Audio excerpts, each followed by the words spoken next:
A espionagem é a arte de se ocultar em público, e os melhores espiões são aqueles de quem você nunca ouve falar.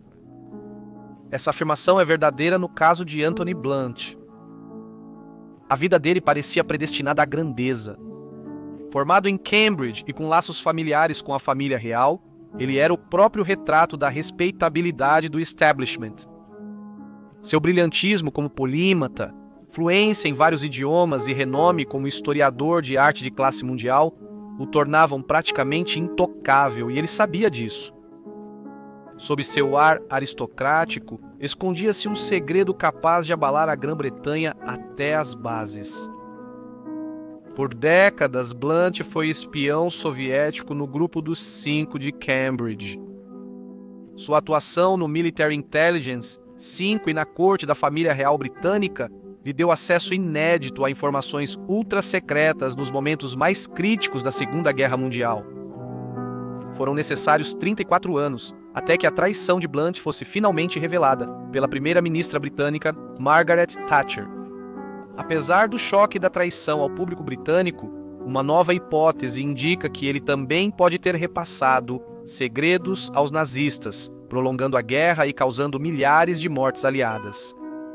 Rotular Anthony Blunt como o espião mais perigoso da história, como alguns fizeram, pode parecer hiperbólico, mas ao considerar as informações às quais ele tinha acesso e assim o poder que detinha para influenciar o equilíbrio estratégico de poder, isso pode ser verdade.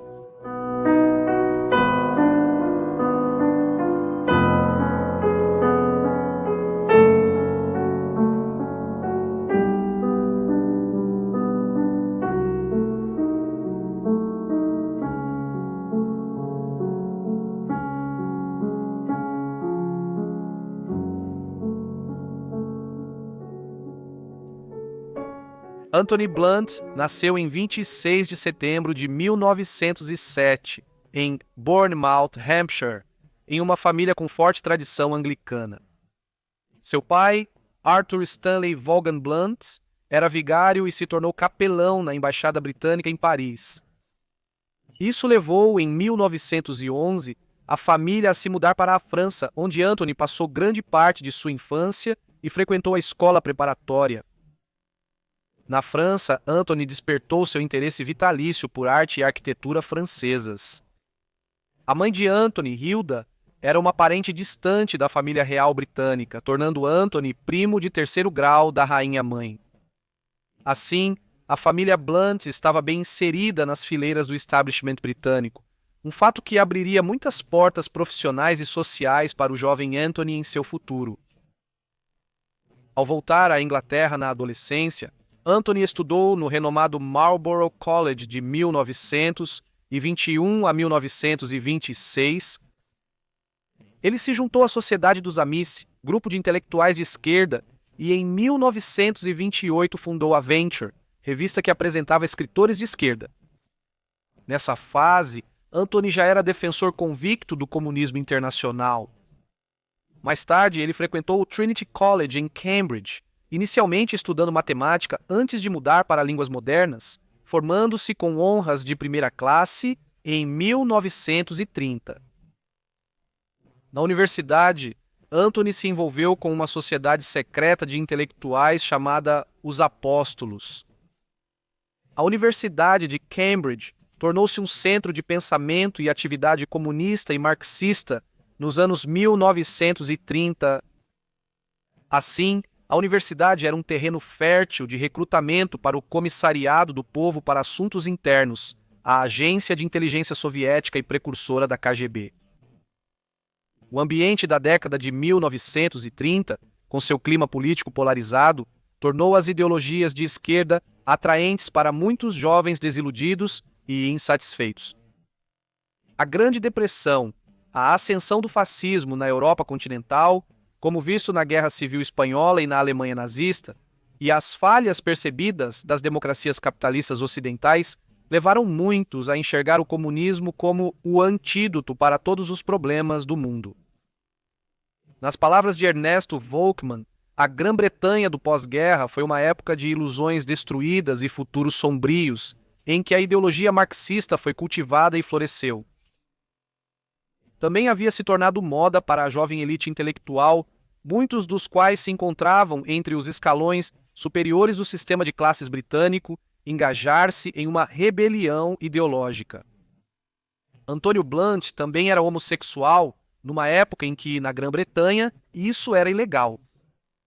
Isso o colocava em conflito com o Estado e a sociedade, talvez levando-o a adotar uma ideologia contrária ao establishment. A visita dele à Rússia soviética nesse período também o aproximou ainda mais da esquerda política. Pelos apóstolos, Blunt conheceu pessoas afins, como Guy Burgess. Também homossexual, Burgess era encantador, espirituoso e propenso a explosões escandalosas. Isso contrastava com Blunt, que era discreto e austero. O envolvimento de Blunt com os apóstolos e suas crenças marxistas o colocaram firmemente na mira dos recrutadores de talentos da Comissariado do Povo para Assuntos Internos no campus. O ex-padre católico romano e oficial de inteligência soviético Theodore Marley iniciou contato com Blunt e acabou recrutando-o para trabalhar para a Comissariado do Povo para Assuntos Internos. Isso foi em 1933 ou 1934. O principal trabalho de Blunt para a Comissariado do Povo para Assuntos Internos era atuar como um caçador de talentos, identificando e avaliando possíveis recrutas entre os estudantes de esquerda em Cambridge. Ele recrutou outros para o círculo de espionagem chamado 5 de Cambridge. Seus outros membros eram Kim Philby, Guy Burgess, Donald MacLean e John Cairncross.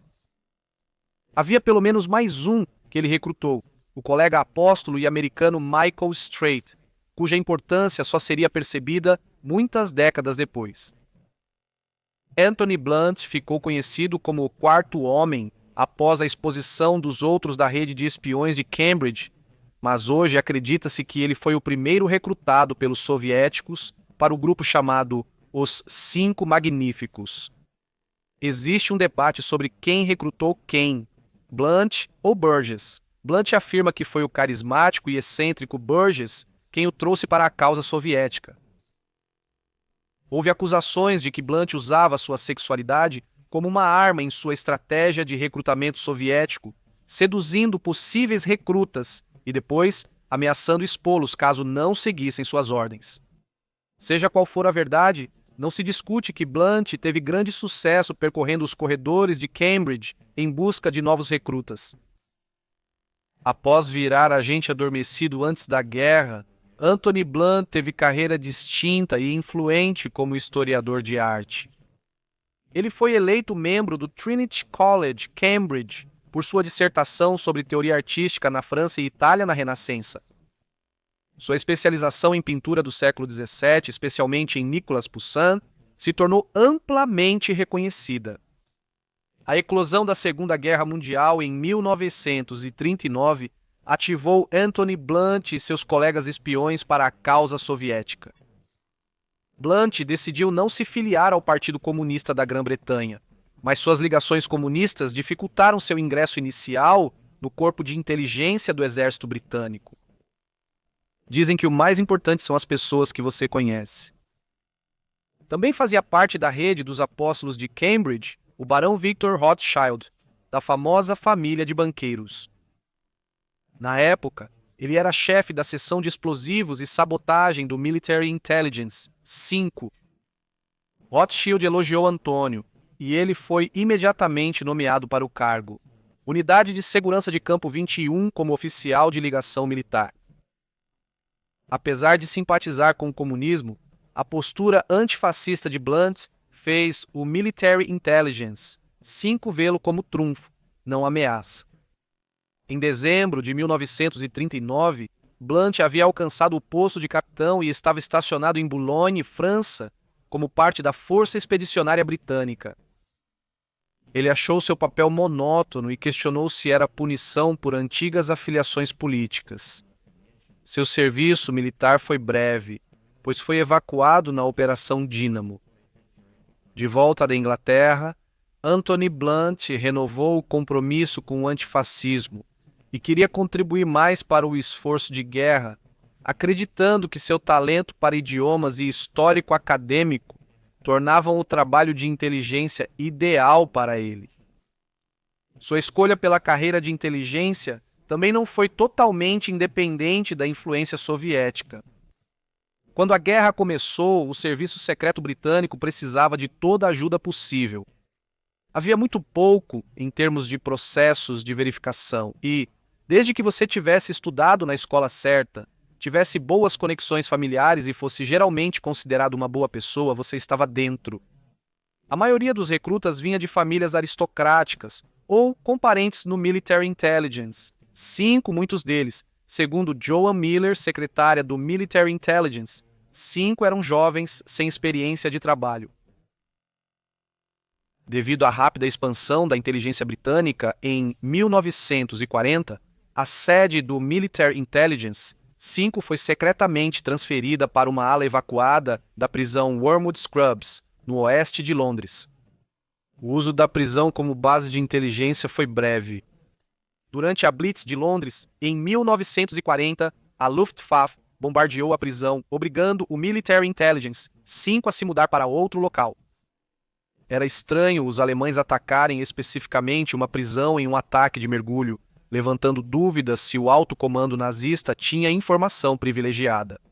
Blunt, é claro, teria sido o principal suspeito. Recém-recrutado como oficial de inteligência, Blunt ficou frustrado ao ser designado para a Divisão D, que tratava de segurança militar, e não de contra-espionagem e sabotagem, que era o que ele desejava. Logo, Anthony Blunt foi transferido para a Divisão B, encarregada da contra-espionagem contra alemães e soviéticos. Lá, ele logo chamou a atenção do chefe de contra-inteligência do Military Intelligence, 5 Guy Little. Blunt tinha 32 anos e virou assistente pessoal de Liddell. Circulam rumores de que os dois eram mais do que colegas. Neste estágio, o investimento soviético pré-guerra para recrutar os Magníficos 5 começou a dar frutos. Blunt trabalhava para o Military Intelligence. 5 Burgess e Philby ascendiam no Military Intelligence. 6 e McLean atuava no Ministério das Relações Exteriores britânico. Em 1943, John Cairncross, do grupo dos 5 de Cambridge, atuava em Bletchley Park com cifras ultra-secretas. Em 1942, Anthony Blunt liderou o projeto Triple X, uma operação britânica para monitorar missões diplomáticas de países neutros como Portugal, Espanha e Suécia. Essas nações eram suspeitas de encobrir operações de inteligência alemãs, e Anthony Blunt tinha como principal tarefa criar formas de interceptar malas diplomáticas das embaixadas durante o transporte para seus países. Isso permitiu ao Military Intelligence 5 examinar e fotografar o conteúdo dessas malas. A equipe de Anthony Blunt colaborava com a segurança portuária e com o correio. Nos portos, mensageiros eram convencidos a entregar malas, depois guardadas em um cofre. Os agentes de Anthony Blunt abriam o cofre, examinavam as malas e as lacravam novamente sem deixar vestígios. Táticas parecidas eram usadas em aeroportos, com atrasos de voos para facilitar a interceptação de malas diplomáticas. Como malas e bolsas diplomáticas são invioláveis e não podem ser revistadas, a operação era totalmente ilegal. O Military Intelligence 5 ficou impressionado com a habilidade de Blunt em montar uma rede na embaixada para atender seus interesses, além da grande quantidade de informações confidenciais geradas, o que também beneficiava a Comissariado do Povo para Assuntos Internos, já que recebiam cópias das informações por meio de Blunt. Blunt também era responsável por monitorar os movimentos dos funcionários diplomáticos e estrangeiros, informações que, é claro, ele não só entregava ao Military Intelligence 5, mas também à KGB. À medida que a guerra se aproximava do seu clímax em 1944, Blunt foi nomeado elo de ligação do Military Intelligence 5 com o Quartel-General Supremo das Forças Expedicionárias Aliadas, o Alto Comando Aliado na Europa. Essa posição lhe dava acesso à ULTRA, Operação Secreta Britânica de Decifração de Códigos, e a planos importantes, como a invasão da Normandia. Blunt foi designado para o grupo que finalizou a Operação Fortitude, plano dos aliados para enganar Hitler e fazê-lo crer que a invasão seria em Calais, não na Normandia. Como de costume, Blunt repassava tudo o que sabia sobre a Fortitude, assim como toda a ultra-inteligência que chegava ao seu conhecimento. E isso vinha principalmente de comunicações de rádio da Wehrmacht, interceptadas e decifradas da Frente Oriental. Essas informações eram valiosas para os soviéticos. De conversas telefônicas diplomáticas e telegramas decifrados a fofocas de agências e informações de inteligência de embaixadas pela Europa, Blunt entregou à inteligência soviética 1.771 documentos, entre 1941 e 1945. Um dos principais contatos de Blunt e fornecedores de materiais ultra-secretos estava em Bletchley Park. John Cancross, colega de Blunt na espionagem, ajudou a repassar informações secretas da inteligência britânica de decifração de códigos aos soviéticos. Essa violação foi particularmente significativa, devido à natureza sensível do trabalho realizado em Bletchley Park. Pode-se pensar que repassar informações para a União Soviética, que afinal era então uma aliada, não era uma ofensa tão grave assim. No entanto, mesmo naquela época, era uma verdade desconfortável que a aliança era um casamento de conveniência, nascido da necessidade de derrotar um inimigo comum. A inteligência ultra, a Operação Fortitude e os desembarques na Normandia eram altamente secretos e compartimentalizados. Muitas informações e planejamentos foram retidos dos soviéticos por motivos justificáveis. Blunt desejava uma revolução comunista em seu país e não hesitaria em aceitar a derrota da Grã-Bretanha na guerra se isso significasse o surgimento de uma utopia comunista. O envolvimento de Anthony Blunt com a espionagem soviética é conhecido, mas pesquisas recentes indicam que ele também pode ter participado da traição da Operação Market Garden, uma das mais prejudiciais da Segunda Guerra Mundial. A ofensiva dos aliados, em setembro de 1944, lançou 40.000 paraquedistas atrás das linhas inimigas, sendo até hoje uma das maiores invasões aerotransportadas da história militar. O objetivo era tomar pontes estratégicas na Holanda, como a de Arnhem, e abrir caminho para um avanço rápido rumo à Alemanha nazista. Porém, a operação foi um desastre, com mais de 17.000 soldados aliados perdidos em uma das últimas derrotas da guerra para os aliados. Além de barrar o avanço dos aliados, o fracasso da Operação Market Garden permitiu que as tropas de Stalin chegassem antes a Berlim. Se isso não tivesse ocorrido, a cortina de ferro que dividiu a Europa poderia ter sido apenas teoria de entusiastas da história alternativa, e não uma realidade sombria que moldou a geopolítica por décadas. A hipótese do autor Robert Verkak liga Blunt a uma figura misteriosa conhecida como Agente Josephine, uma espiã nazista que repassou informações críticas sobre a Operação Market Garden para os alemães. Os avisos de Josephine permitiram que as forças alemãs antecipassem os ataques dos aliados e preparassem uma defesa eficaz. A identidade de Josephine sempre foi especulada, mas descobertas recentes indicam que Blunt pode ter sido o espião. Em meados de 1943, os decifradores de códigos de Bletchley Park começaram a interceptar comunicações assinadas pelo misterioso agente Josephine.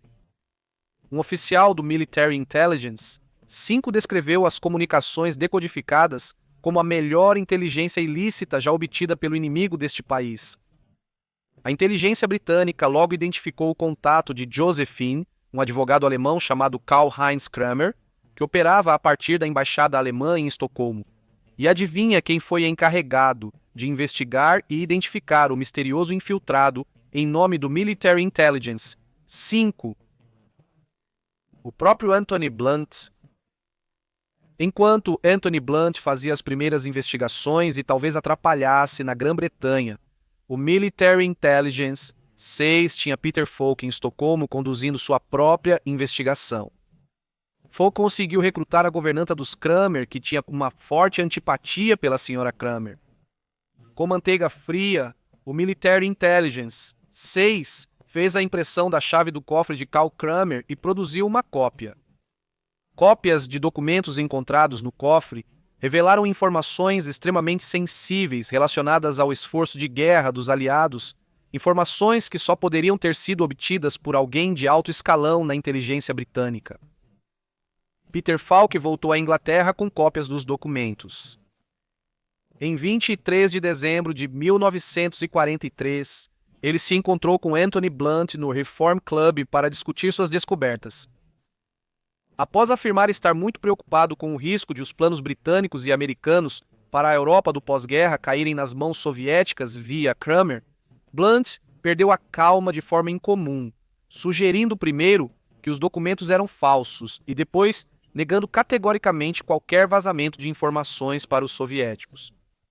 Blunt deixou o clube naquela noite com os documentos e prometeu investigar mais e informar seus superiores no Military Intelligence 5, sem evidências de que ele fez isso. Quando Blunt finalmente identificou um possível suspeito, ele apontou um diplomata sueco de língua solta chamado Frank Serval como o infiltrado. Mesmo após a prisão de Serval, as informações seguiam chegando aos nazistas, levantando suspeitas de que Blunt teria protegido a fonte verdadeira, ele próprio. A suspeita de que Anthony Blunt atuou como espião para a Alemanha nazista traz uma nova e radical visão sobre seu legado. Robert Verkuyk acredita que o próprio Blunt era Josephine e que sabotou a Operação Market Garden, agindo em prol de interesses nazistas e soviéticos. A teoria sugere que, ao impedir o avanço dos aliados na Alemanha, Blunt pode ter ajudado o objetivo soviético de controlar a Europa Oriental. Se a Operação Market Garden tivesse sido bem-sucedida, as forças aliadas provavelmente teriam chegado a Berlim antes dos soviéticos, alterando o equilíbrio de poder do pós-guerra. Ao garantir o fracasso da operação, Blunt pode ter estado avançando as ambições territoriais de Stalin. O argumento é que Blunt não comprometeu a invasão da Normandia, porque a Segunda Frente na Europa também favorecia os interesses soviéticos. Embora seja uma teoria interessante, as agências de inteligência britânicas continuaram divididas sobre a existência de Josefina, com algumas descartando-a, ou a ele, como mera invenção ou codinome, para vários agentes secretos da época. A ideia de que Anthony Blunt foi espião soviético e nazista o torna uma das figuras mais traiçoeiras da história moderna. Se comprovadas, suas ações resultaram na morte de milhares de soldados aliados e prolongaram a guerra. Ao servir tanto aos interesses soviéticos quanto aos nazistas, a espionagem de Anthony Blunt teve consequências de grande alcance que moldaram o curso da Segunda Guerra Mundial e da Guerra Fria que se seguiu. O mistério da agente Josephine traz uma dimensão mais sombria ao legado de Anthony Blunt.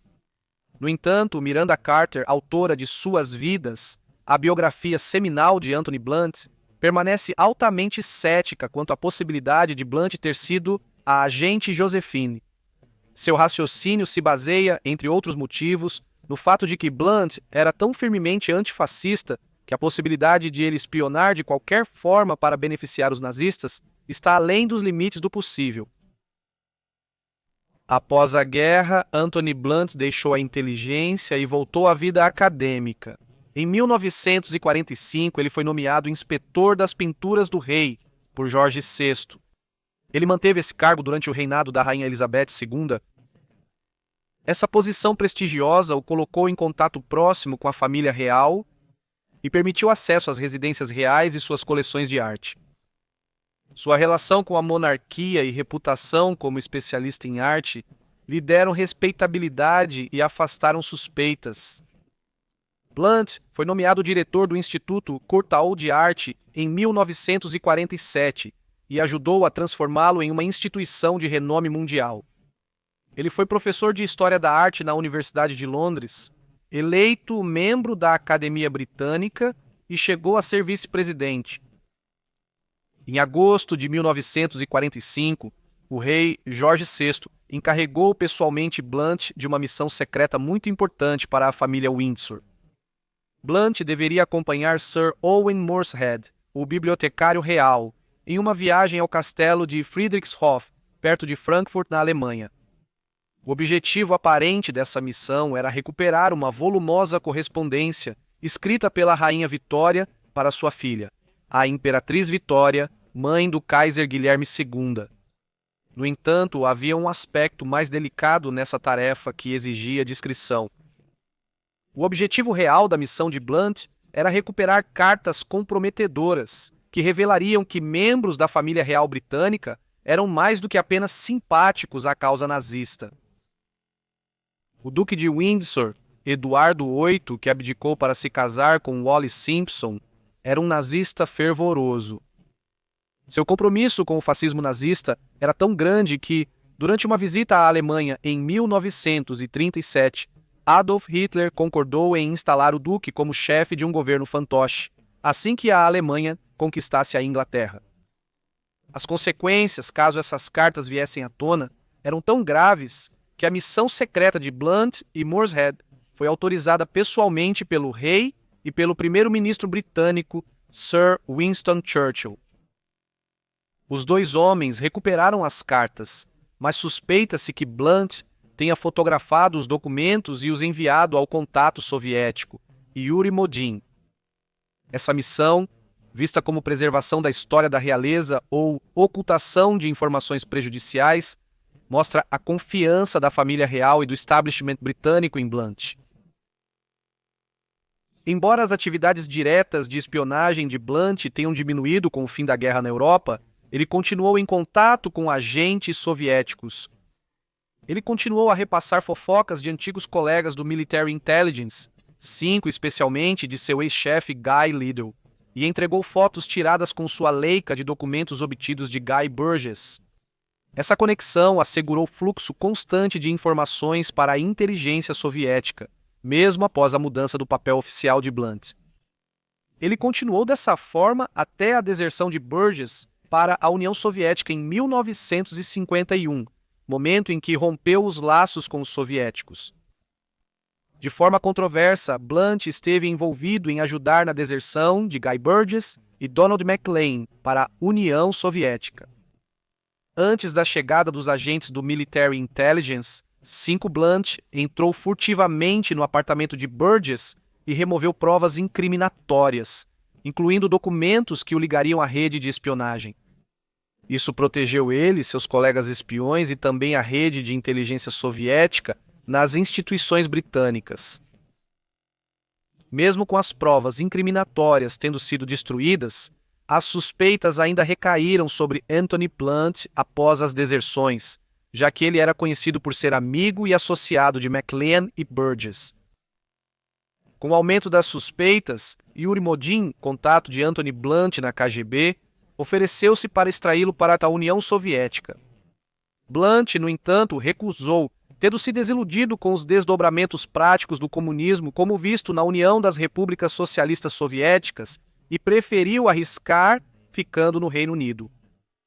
Ele enfrentou interrogadores 11 vezes ao longo dos anos seguintes, mas sempre conseguiu evitar acusações formais devido à falta de provas. Apesar de tudo, em 1956, o suposto serviço exemplar de Blunt à coroa foi nomeado cavaleiro, embora alguns ainda suspeitassem em silêncio que Sir Anthony agira mal com os soviéticos na guerra.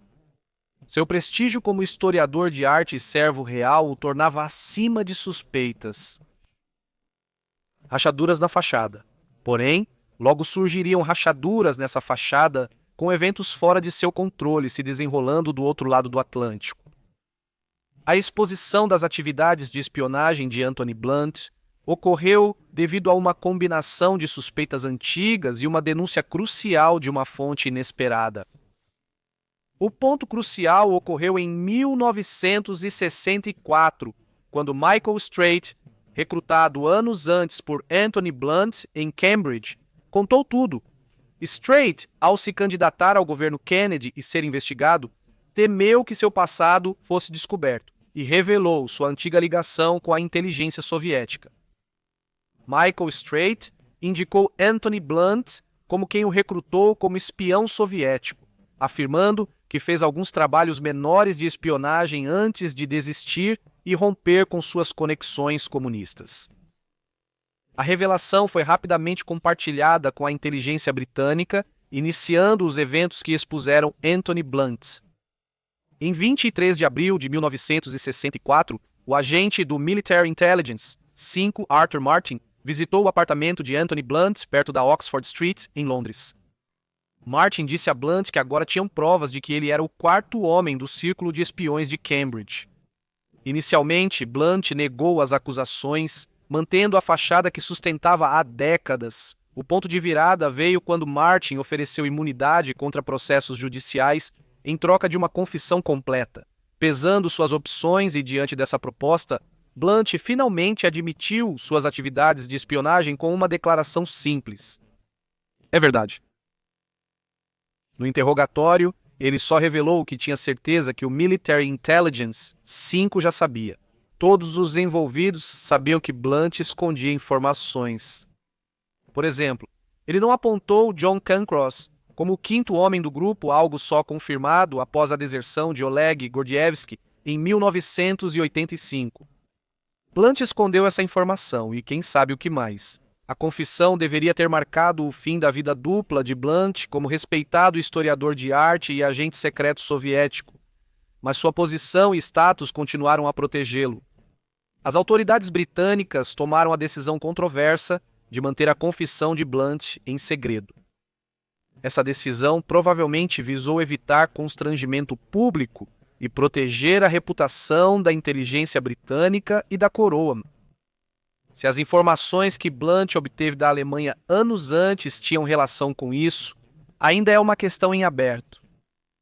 Blunt foi autorizado a manter seu título de cavaleiro e continuar seu trabalho, incluindo o acesso à família real. Isso ocorreu mesmo após a rainha Elizabeth II saber da traição. Só em 1979, 15 anos após sua confissão, as atividades de espionagem de Blunt foram finalmente reveladas. Foi nesse ano que certos oficiais do Military Intelligence, 5 indignados com o encobrimento, vazaram detalhes do acordo com Blunt para o autor Anthony Boyle. Seu livro O Quarto Homem ou O Clima da Traição defendeu a existência de um quarto espião soviético entre o grupo de espiões de Cambridge. Apesar de Anthony Boyle não citar Blunt diretamente, Maurice, pseudônimo do personagem no livro, só poderia ser Anthony Blunt. O livro causou frenesi na mídia ao ser publicado. Como Anthony Blunt não conseguiu barrar a publicação por seus advogados, a revista Private Eye foi a primeira a ligá-lo publicamente à história. Assim, em 15 de novembro de 1979, a primeira-ministra Margaret Thatcher, respondendo a uma pergunta na Câmara dos Comuns, finalmente revelou que Sir Anthony Blunt havia sido um espião soviético.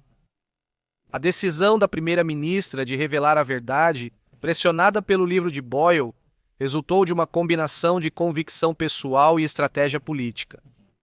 Margaret Thatcher se sentiu pessoalmente ofendida pelo acordo de imunidade dado a Blunt e viu o episódio como exemplo de conluio do establishment.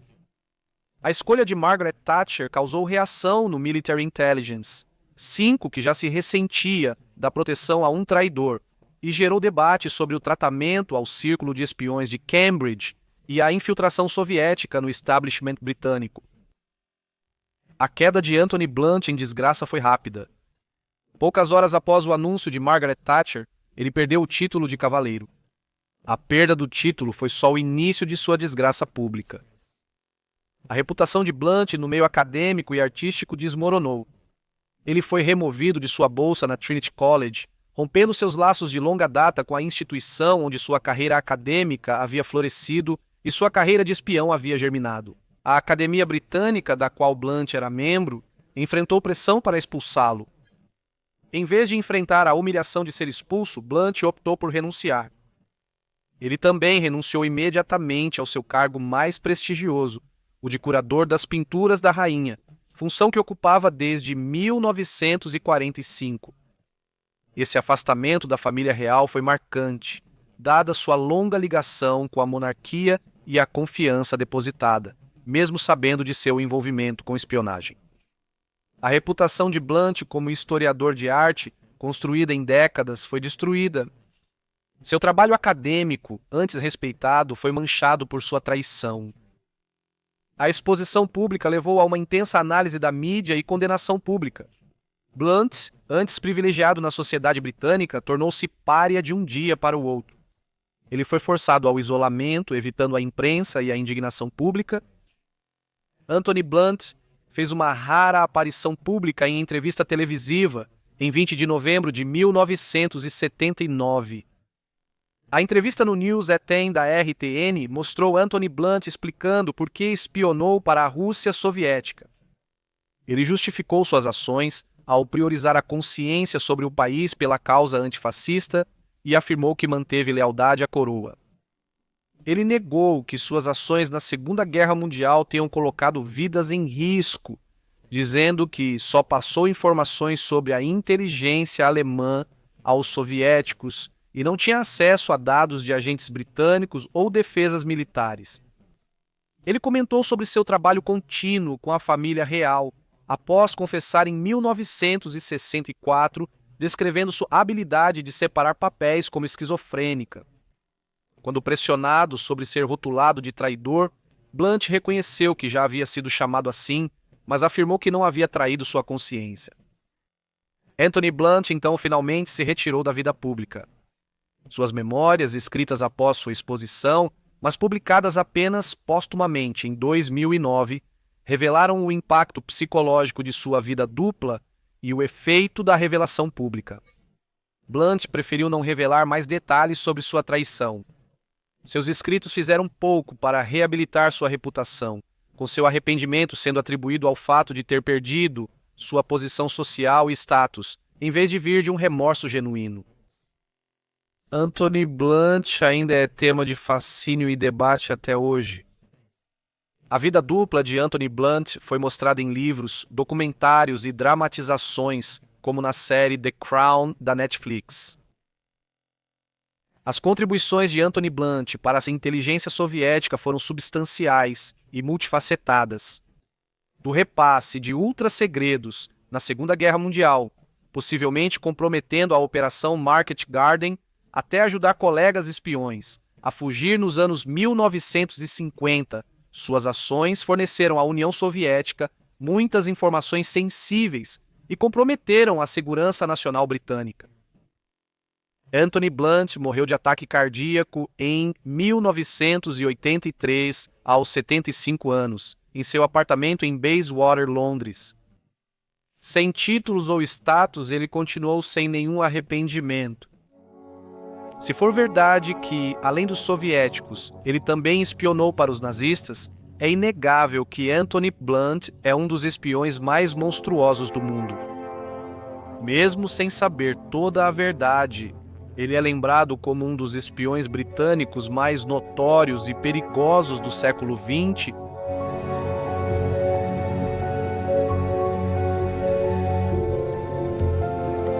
Obrigado.